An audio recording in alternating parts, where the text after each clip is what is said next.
Cara amiga, caro amigo telespectador, novamente com você, o programa pela TVC. Hoje gostaríamos de abordar uma questão que diz respeito à gentileza.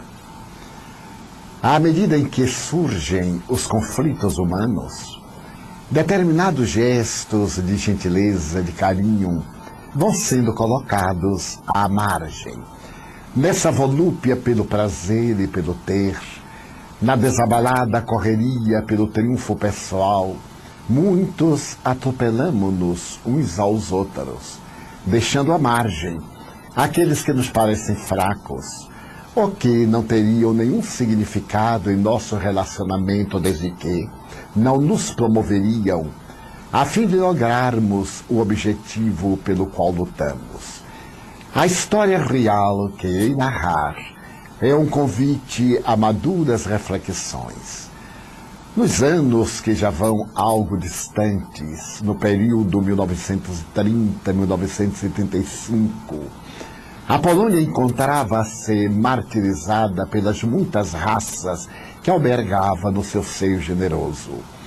Os vários idiomas ali constituíam barreiras muito grandes para o relacionamento das criaturas.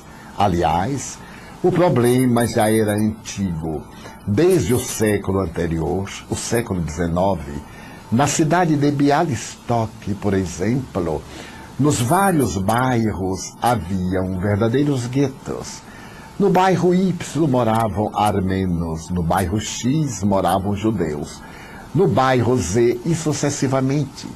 E mantinham suas tradições, seus idiomas, as suas idiosincrasias, o que constituía um grave problema para a nação. Mesmo porque, numa pequena cidade como Białystok, o fato de alguém trasladar-se de um para um outro ponto na mesma cidade dificultava a comunicação de pessoas que, polonesas ou não, deveriam manter o idioma do país que as hospedavam. Foi graças a essa grande dificuldade que Lázaro Ludovico Zamenhof, esse missionário extraordinário, teve a ideia de criar a língua Esperanto. Aos 15 anos de idade, ele já havia formulado as bases da sua gramática perfeita, constituída apenas de 16 regras, sem exceções, o que facilitaria a comunicação entre todas as criaturas da Terra dos mais diferentes idiomas, sejam os idiomas eslavos, germânicos, latinos, neolatinos, ao árabe, ao chinês, ao japonês, em uma harmonia que procedia do mundo espiritual. Nada obstante, seus pais, de origem hebraica, eram muito severos, e o jovem Lázaro Ludovico Zamenhof foi mandado para estudar na Rússia. Doutorou-se em medicina, tornou-se oftalmologista, e quando retornou à sua amada pátria Polônia, a Białystok, o seu pai havia destruído o seu trabalho monumental. Mas esse espírito de escola não desanimou, reconstruiu a sua gramática, trabalhou profundamente no aperfeiçoamento da língua Esperanto, que significa esperança, e lançou-a ao mundo em 1875. Hoje, o Esperanto é reconhecido como idioma oficial em a Unesco, na ONU, e os países abriram suas portas mesmo no período difícil da Cortina de Ferro para o intercâmbio de cidadãos na língua Esperanto. Nos anos 30, a que me reporto, as intolerâncias prosseguiam, agora não apenas linguísticas, mas também comportamentais. As pessoas detestavam-se e evitavam qualquer tipo de relacionamento. Mais ou menos entre 1932 e 1935, um emérito judeu, rabino, que morava no seu gueto, todo dia deveria ir a determinado lado da cidade, passando por uma área agrícola, na qual invariavelmente estava um homem trabalhando a terra. O rabino passava jovialmente e dizia para o cavalheiro dobrado sobre o seu forcado a sua enxada: "Bom dia, Mr. Miller." E o Sr. Miller, que odiava os judeus, fazia a face mais carrancuda. Ele estava vinculado à Germânia e odiava naturalmente os judeus. No dia seguinte, voltava o rabino: "Bom dia, Herr Müller." E o homem cada vez se tornava mais rebelde. No entanto, a voz gentil do venerando rabino chegava-lhe aos ouvidos e o rabino ignorava a sua postura de animosidade. Meses. Por fim, um dia, o Sr. Müller resolveu levantar a cabeça e olhar para aquele judeu que passava suavemente. Oportunamente respondeu. Respondeu de uma maneira indelicada, mas pela perseverança, pela insistência do rabino, ele terminou por falar relativamente com cordialidade. Passaram-se os anos e veio a triste noite dos cristais, quando pela primeira vez os nazistas depredaram as casas judaicas, não somente na Alemanha, como em diversos países que compactuavam com o sentimento nazista. Em 1942, aquele venerando rabino estava nas mãos cruéis das tropas SS. Ele estava agora sendo transferido de um campo de concentração de trabalhos forçados para um campo de concentração de extinção da vida. Era o terrível campo de concentração, onde deveriam ser assassinados durante a guerra mais de 1 milhão de pessoas. Essas pessoas assassinadas eram o retrato doloroso da intolerância de um povo contra outros povos. Levado para esse campo de extermínio, o venerando judeu, agora alquebrado, muito idoso, estava na fila. E lá à frente estava o algoz. Era um homem de carranca fechada, que desprezava de tal maneira o judeu, que tinha na mão um bastão, na mão direita. E com esse bastão, displicentemente, ele movimentava para um lado ou movimentava para o outro. Quando ele movimentava o bastão para a esquerda, o indivíduo ia imediatamente levado para a câmara de gás e depois o cadáver para o forno crematório. Crianças, mulheres, doentes, anciãos. Aquilo que representava alimentação e não era braço de trabalho, imediatamente era atirado à câmara de gás. O venerando hebreu vem caminhando e passando pela mente os sofrimentos dos largos anos. A família dizimada, assassinada no gueto de Varsóvia, ele mesmo preso e agora em Auschwitz.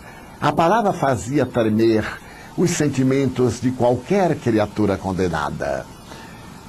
Vista baixa, naturalmente rogando proteção de Jeová. Quando ele estava próximo do algoz, ele resolveu levantar a cabeça, morrer com dignidade, morrer pela honra de ser fiel à sua raça, ao seu Deus. Ele deveria ser a terceira pessoa antes de aproximar-se do homem que ia definir o destino. Naquele momento, o número 3 à sua frente foi mandado para a esquerda. O número 2 para a esquerda. O número 1 para a esquerda, chegou a vez dele. Ele então olhou nos olhos o algoz. O algoz tremeu, o lábio fremiu e o rabino disse, muito humildemente: "Bom dia, Herr Müller." E o algoz agora, com uma expressão patética, respondeu baixinho: "Bom dia, rabino." E apontou o lado direito. Graças à sua cordialidade, a sua vida fora salva agora, pela grandeza dos seus sentimentos de amor, com aquele coração pétreo, com aquele indivíduo de fibra metálica, sem nenhum sentimento, o poder da generosidade, da gentileza. Ele sobreviveu ao holocausto nazista para contar mais tarde a história da sua vida. Na vida de todos nós, há situações desta natureza. Poderemos tornar a vida mais afável, mais apetecida, mudando a estrutura do nosso comportamento. E, nada obstante, preferimos preservar os nossos sentimentos de agressividade, mesmo quando sabemos que eles somente nos trazem dores e angústias cada vez mais perturbadoras. A doutrina espírita leciona-nos a lei de uma fraternidade, inspirada nos códigos da justiça divina. A doutrina espírita nos conclama ao amor. Para atingirmos o amor, é necessária uma viagem muito longa. O amor não se improvisa. É um sentimento que está latente em nós, porque é Deus em nós. No entanto, é necessário ser construído, trabalhado, para poder transformar-se em a nossa segunda natureza. Quão poucas vezes mantemos esses pequenos gestos de cordialidade, de simpatia, de benevolência. Às vezes fascinamos-nos com a caridade e tornamos-nos mesmo devotados trabalhadores do bem, humanistas ou humanitaristas, solidários ou colaboradores. Mas bem poucas vezes mudamos a nossa estrutura interior, mantendo sentimentos raivosos, preservando atitudes de animosidade, estabelecendo diretrizes de esforço pessoal na primeira oportunidade, olvidando-nos de que o objetivo essencial da doutrina espírita é trabalhar a nossa iluminação interior. A iluminação interior reflete-se pelos gestos mínimos de bondade. Os sufis têm muito cuidado para não matarem nenhuma manifestação da vida. Chegam até o absurdo para nós ocidentais de usarem uma máscara sobre o nariz e a boca para poderem não matar micróbios, o que certamente não impede, mas é uma maneira de respeito à vida. O notável Dr. Bernie Siegel, orientando pacientes de câncer a trabalharem visualmente no psiquismo para matar as células doentias, certa feita foi surpreendido por um paciente sufi, que lhe disse: doutor, eu não mato a nada. Como eu irei matar as minhas células, que são assassinas? E o doutor Bernie Siegel concluiu que a melhor maneira era propor a diluição das células doentias. A partir dali, o paciente começou, na sua visualização terapêutica, a trabalhar em favor da desagregação molecular daquelas células doentes, dentro de um ato de bondade, de amor, de respeito pela vida. Os espíritas, que pretendemos seguir a doutrina de Jesus, alguns optam até mesmo por um espiritismo sem Jesus, o que nos parece um absurdo, porque a doutrina espírita, na questão 625 do Livro dos Espíritos, demonstra ser Jesus o nosso guia e modelo, o ser mais perfeito que Deus nos ofereceu para poder servir-nos de orientador. E logo na primeira pergunta dessa obra monumental que é o Livro dos Espíritos, ela está exarada como sendo uma definição de Deus, se é que Deus pode ser definido. E nas leis morais, a primeira lei moral é a de adoração. No entanto, cada qual é livre para fazer a sua interpretação. Se não deseja Jesus como líder, ou Maomé, ou Buda, que importa, os princípios éticos morais são de grande relevância. E para que possam ser exercidos, torna-se indispensável esse trabalho de iluminação interna, em que a nossa conduta, mudando para melhor, torna-nos pessoas mais gentis, menos agressivas. Informam-me, amigos, que em algumas dessas salas da internet, eu não participo de nenhuma, As brigas entre pessoas que se dizem espíritas, por teses que pretendem defender, chegam a ser lamentáveis. As referências às pessoas de quem não gostam, com quem não simpatizam alguns dos seus membros, ou que mesmo discrepam das suas opiniões, chegam a acusações lamentáveis, a calúnias. Em nome de qual ideal? Faltando com a gentileza mínima do respeito pelo ausente. Porque não pode haver covardia maior do que agredir alguém que se não pode defender, primeiro porque não sabe. Se existe alguma diferença opinativa, por que não falar diretamente com aquele? Por que não encontrar o meio ideal para a solução da dificuldade? Por que não ouvir o outro? Não apenas bastar-se no que leu, no que escutou, numa gravação outra, e logo tomar-se de fúria, de ferocidade, partindo para a agressão e a desmoralização do outro, a benefício de quê? Isso demonstra um grande conflito, insegurança emocional, desequilíbrio interior, transtorno de comportamento, ferocidade da não domada, predominância dos instintos animais por sobre os sentimentos espirituais, conforme a resposta dos espíritos à questão 742 do Livro dos Espíritos, quando Allan Kardec pergunta qual a razão da guerra. É chegado o momento inevitável de procurarmos modificar as nossas atitudes a partir das coisas mais simples, portanto, as mais fáceis, nem tão fáceis assim. Porque de tal forma nos acostumamos a esses sentimentos e comportamentos negativos que passamos a considerá-los saudáveis, já que o nosso ego, predominando sobre o nosso self, comanda o nosso dia a dia e leva-nos à falsa postura de Magister Dixit, de dono da verdade, diante de quem todos se devem curvar ou se devem submeter. O Espiritismo dá-nos a liberdade de consciência. Não temos aqui sacerdotes que abençoem ou que amaldiçoem. Iludem-se. Esses presunçosos que pretendem, em nome da defesa da pureza doutrinária, agredir os demais companheiros, ocultando-se dessa atitude covarde de não buscar aqueles a quem atacam de maneira cruel e vergonhosa. Ninguém pode prever o seu porvir. Ninguém pode ter uma ideia do que lhe vai acontecer.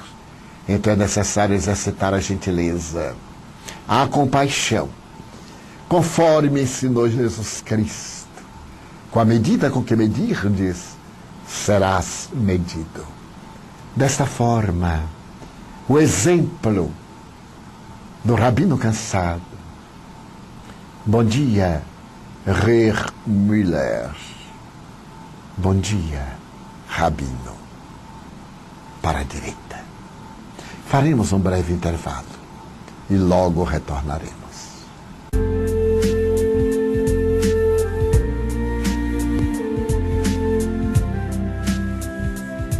Dando prosseguimento ao nosso encontro desse dia, eu recordo-me de uma página muito bela, quando um jovem, numa cidade do interior do seu país, experimentava rudes provações. Orfandade, carência afetiva, ausência de recursos amoedados, a juventude e o futuro. Certo dia, ele caminhava por uma cidadezinha, a sós, e sentia tanta fome. Tinha apenas uma moeda. Esta moeda não podia comprar-lhe uma pequena refeição. E ele então viu-se constrangido a bater uma porta para pedir qualquer coisa para alimentar-se. Não era um mendigo, não tinha o hábito de explorar ninguém. Não desejava ser uma carga pesada sobre os ombros da sociedade, mas todas as circunstâncias apresentavam-se-lhe adversas. Na última alternativa, ele bateu a porta, ia pedir um alimento, quando veio uma jovem, quase adolescente, olhou para ele, sorriu, e ele ficou envergonhado. Era tão bonita aquela moça. Havia nela uma certa candura. Então ele disse: desculpe-me, mas poderia oferecer-me um copo com água? Ela sorriu, olhou bem para ele, adentrou-se e trouxe-lhe um copo com leite morno. Ela havia percebido a sua palidez, o tremor das suas mãos, da sua voz. Então compreendeu que aquele homem estava com fome e deu-lhe o copo de leite. Ele o tomou com avidez, emocionado. E então tirou a moeda e disse: mas eu queria apenas água. Mas já que a senhora me serviu um copo de leite, a senhorita, eu gostaria de pagar. Ela disse: de maneira nenhuma. Minha mãe ensinou-me que uma das virtudes mais belas é a ação da caridade. Eu percebo que o senhor não está passando bem. Então aceite esse presente. Um presente da amizade, da fraternidade. Ele olhou bem para ela, sorriu, agradeceu e saiu ainda cambaleante. Passaram-se os anos. Muitos anos. Certo dia, ele estava num grande hospital em Londres. Era o proprietário de um grande hospital. E chegou uma conta para ele poder assinar. Olhou o nome da paciente e casualmente viu de onde procedia aquela paciente. Era da cidadezinha onde ele havia recebido o copo de leite que lhe salvou a vida. Emocionado, ele foi visitar a paciente. Visitou-a. Ela contou de onde vinha, a sua enfermidade cruel, a sua preocupação com a conta hospitalar. Teria que trabalhar a partir de então, todo dia, até o final da existência, para poder pagar os gastos hospitalares. Ele sorriu, apertou-lhe a mão e, para a surpresa dela, no dia seguinte, no momento da alta, quando se dirigiu à tesouraria, encontrou toda a documentação organizada. E uma nota: a sua conta está paga por um copo de leite que você me deu há 40 anos. Muito obrigado. O valor da gentileza, o valor da caridade. É claro que aquela jovem, ao dar o copo de leite morno ao homem esfaimado à sua porta, não tinha na mente de maneira nenhuma receber qualquer recompensa mais tarde. Mas o amor é o único bem de Joana de Ângeles, que quanto mais dividimos, mais se multiplica. Quanto mais o damos, mais nós o temos. Então os nossos sentimentos de solidariedade, de fraternidade, de amor, de beneficência, os pequenos gestos de delicadeza não podem de maneira nenhuma ser substituídos pelos hábitos odiernos da agressividade e da indiferença, da morte dos sentimentos nobres, do desprezo pelos valores éticos. Chegamos a um ponto no qual proceder bem chama atenção negativamente. Ser honrado não é característica de elevação moral, é de fraqueza de caráter. Procurar ajudar apresenta-se como sendo uma falha do caráter, um conflito de comportamento, uma necessidade de autorrealização, uma projeção da sua imagem conflitiva. Em total desprezo pelos postulados éticos da humanidade em todos os tempos. mesmo nos tempos lamentáveis dos conflitos e das guerras. Depois que passamos a conhecer a doutrina de Jesus desde há 2000 anos, não há como ignorar-se o valor do bem que se pode fazer, nem colocar-se no plano secundário o sentimento de generosidade, de afetividade.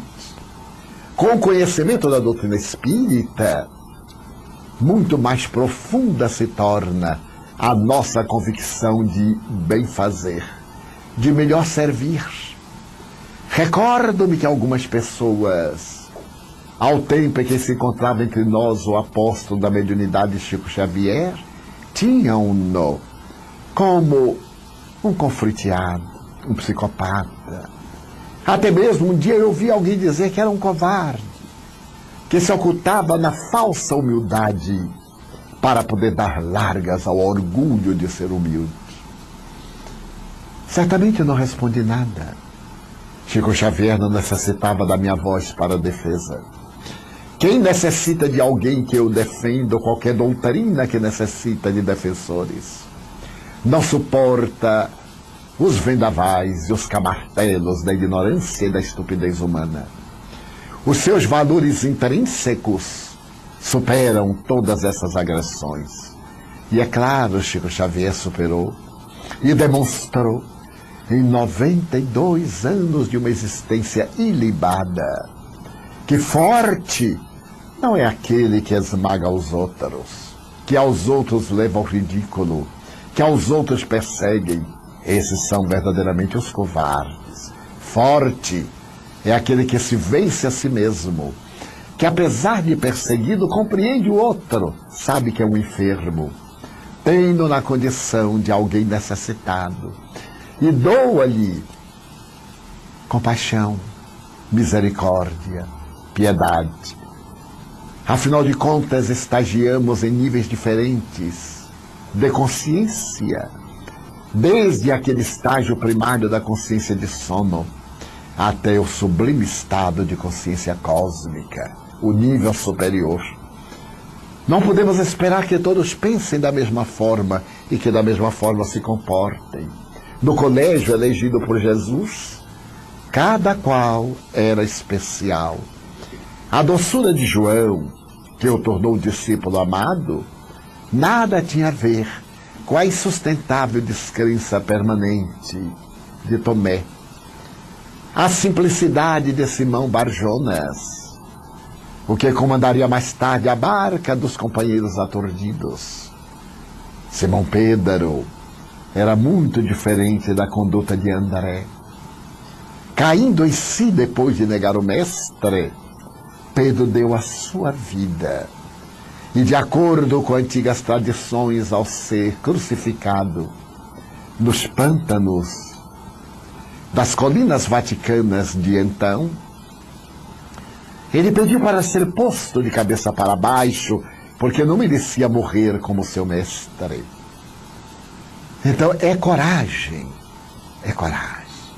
A coragem de Maria de Madalena, sair do Pantanal, espezinhada porque as pessoas não perdoam o ontem dos que escorregaram. Isto porque não se perdoam a si mesmas.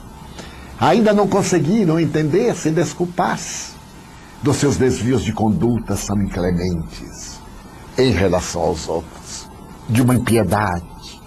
Não lhes dão chance. E, no entanto, atrevem-se a cantar os poemas do perdão e da fraternidade para os ouvidos, felizmente, moucos da sociedade. É necessário, portanto, que preservemos os nossos ideais, mesmo neste momento de grande treva. A grande noite abate sobre a terra, a grande transição. Jesus houvera previsto e asseverou que muitos seriam chamados, poucos os escolhidos. E mesmo entre os escolhidos, alguns estavam susceptíveis de queda, de lamentável desperdício da oportunidade. Não foi o que aconteceu a Judas, ao próprio Tomé, que somente creu depois que tocou, mas teve a coragem de dar a sua vida depois em holocausto pela causa do Mestre. Que nos sirvam de exemplo esses exemplos.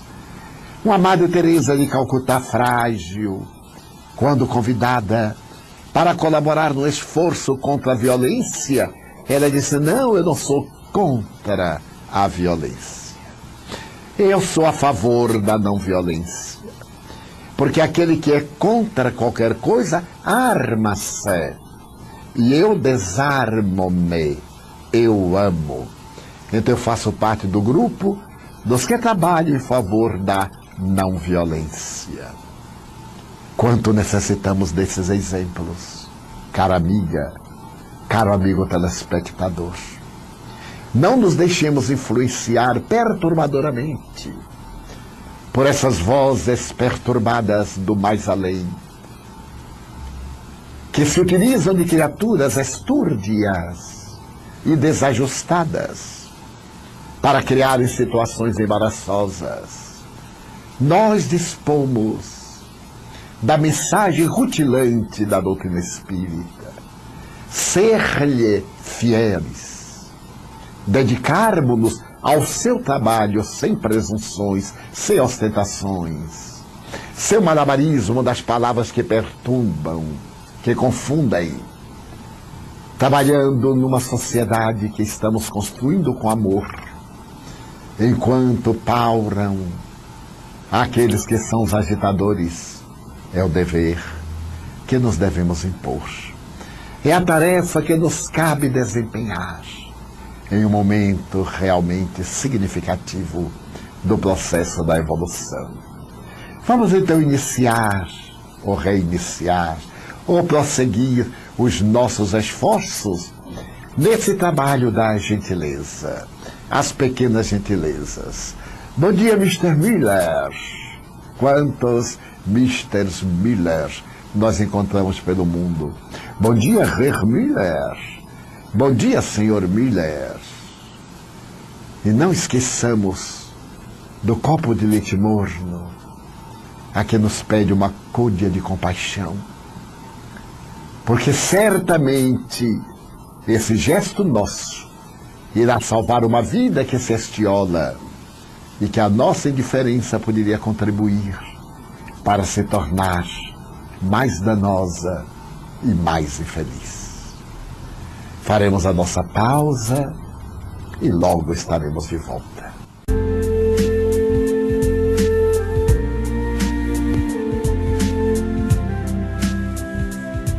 Apresentamos ao amigo leitor a obra Um Encontro com Jesus, compilada pelo companheiro Délcio Carlos Carvalho. Transcreve diversas palestras integrais ou trechos vários de temas proferidos por Divaldo Pereira Franco. Reúne em um só volume os contos que compensam a sensibilidade e expõem as essências doutrinárias mais apreciáveis, atendendo à busca do conhecimento e conduzindo-nos ao discernimento, à estabilidade emocional, à segurança interior, que só aquele que é dotado de uma fé autêntica e capaz de fluir, mostra-nos, com tintas e cores esplendentes, de beleza, o Cristo amor, o mestre amigo e incomparável das nossas vidas, como tantas vezes o querido médium a ele assim se refere. Ao final, o querido leitor sente-se-á gratificado por ter feito esta viagem ao encontro de Jesus, aportando acalentado por sagrados estímulos para a vida, amando Jesus, dilatando sua compreensão sobre o sublime sacrifício do Nazareno amigo, introjetando-o definitivamente como modelo e guia por excelência. Pedidos deverão ser encaminhados ao endereço eletrônico leal@mansãodocaminho.com.br.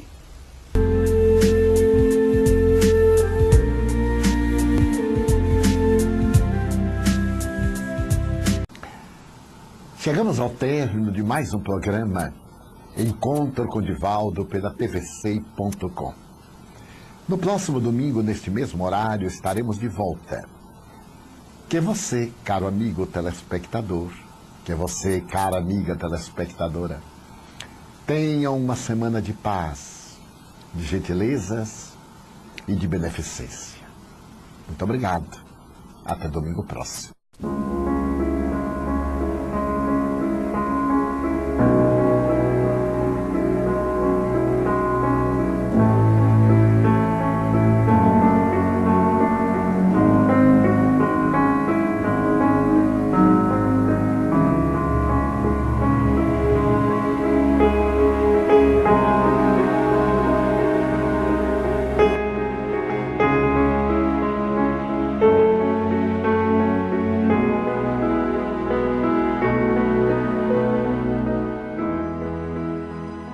Amamos-nos uns aos outros, deixando à margem aqueles que nos parecem fracos ou que não teriam nenhum significado em nosso relacionamento desde que não nos promoveriam a fim de lograrmos o objetivo pelo qual lutamos. A história real que irei narrar é um convite a maduras reflexões. Nos anos que já vão algo distantes, no período 1930-1975, a Polônia encontrava-se martirizada pelas muitas raças que albergava no seu seio generoso.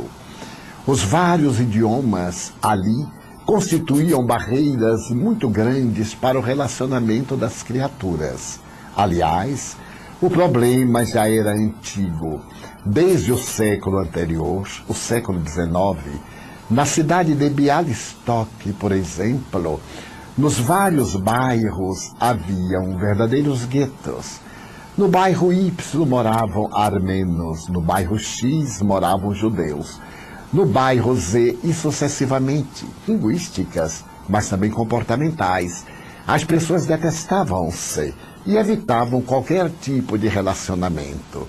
Mais ou menos entre 1932 e 1935, um emérito judeu, rabino, que morava no seu gueto, todo dia deveria ir a determinado lado da cidade, passando por uma área agrícola, na qual invariavelmente estava um homem trabalhando a terra. O rabino passava jovialmente e dizia para o cavalheiro dobrado sobre o seu forcado a sua enxada: "Bom dia, Mr. Müller." E o Sr. Müller, que odiava os judeus, fazia a face mais carrancuda. Ele estava vinculado à Germânia e odiava naturalmente os judeus. No dia seguinte, voltava o rabino: "Bom dia, Herr Müller." E o homem cada vez se tornava mais rebelde. No entanto, a voz gentil do venerando rabino chegava-lhe aos ouvidos e o rabino ignorava a harmonia que procedia do mundo espiritual. Nada obstante, seus pais, de origem hebraica, eram muito severos, e o jovem Lázaro Ludovico Zamenhof foi mandado para estudar na Rússia. Doutorou-se em medicina, tornou-se oftalmologista, e quando retornou à sua amada pátria Polônia, a Białystok, o seu pai havia destruído o seu trabalho monumental. Mas esse espírito de escola não desanimou, reconstruiu a sua gramática, trabalhou profundamente no aperfeiçoamento da língua Esperanto, que significa esperança, e lançou-a ao mundo em 1875. Hoje, o Esperanto é reconhecido como idioma oficial em a Unesco, na ONU, e os países abriram suas portas mesmo no período difícil da Cortina de Ferro para o intercâmbio de cidadãos na língua Esperanto.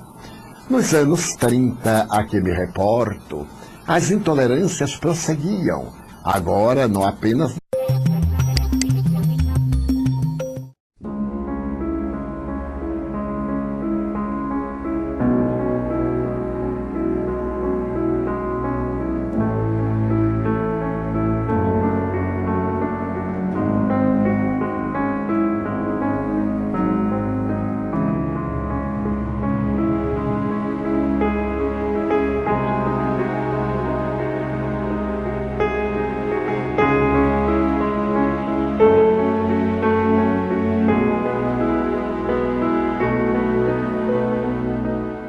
Cara amiga, caro amigo telespectador, novamente com você, o programa pela TVC. Hoje gostaríamos de abordar uma questão que diz respeito à gentileza. À medida em que surgem os conflitos humanos, determinados gestos de gentileza, de carinho, vão sendo colocados à margem. Nessa volúpia pelo prazer e pelo ter, na desabalada correria pelo triunfo pessoal, muitos atropelando e mantinham suas tradições, seus idiomas, as suas idiosincrasias, o que constituía um grave problema para a nação. Mesmo porque, numa pequena cidade como Bialystok, o fato de alguém trasladar-se de um para um outro ponto na mesma cidade dificultava a comunicação de pessoas que, polonesas ou não, deveriam manter o idioma do país que as hospedavam. Foi graças a essa grande dificuldade que Lazar Ludovico Zamenhof, esse missionário extraordinário, teve a ideia de criar a língua Esperanto. Aos 15 anos de idade, ele já havia formulado as bases da sua gramática perfeita, constituída apenas de 16 regras, sem exceções, o que facilitaria a comunicação entre todas as criaturas da Terra dos mais diferentes idiomas, sejam os idiomas eslavos, germânicos, latinos, neolatinos, ao árabe, ao chinês, ao japonês, em uma